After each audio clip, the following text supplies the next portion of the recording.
ರಾಯಚೂರ ಜಿಲ್ಲದಾಗ ಲಿಂಗಸೂರ ತಾಲೂಕಿನೊಳಗ ಕಸ್ಬ ಲಿಂಗಸೂರ ಗ್ರಾಮದೊಳಗ ಕುಪ್ಪೇರಾಯನ ಜಾತ್ರ್ಯಾಗ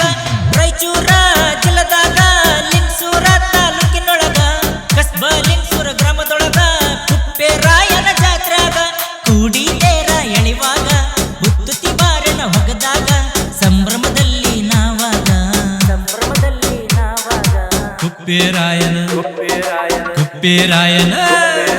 ಕುಪ್ಪೇರಾಯನ ಜಾತ್ರಿ ಬಂತು ಬಾಗಳೆಯ ಜಾತ್ರಿ ಮಾಡೋಣ ನಾವ್ ಜೊತೆಯ ನೀ ನನಗ ದೋಸ್ತಿ ನೀ ನನ್ನ ಆಸ್ತಿ ಕುಡಿ ಮಾಡೋಣ ಜಾತ್ರಿ ಮಸ್ತಿ ಕುಪ್ಪೇರಾಯನ ಜಾತ್ರಿ ಬಂತು ಬಾಗಳೆಯ ಜಾತ್ರಿ ಮಾಡೋಣ ನಾವ್ ಜೊತೆಯ ನೀ ನನ್ನ ದೋಸ್ತಿ ನಾ ನಿನಗ ಆಸ್ತಿ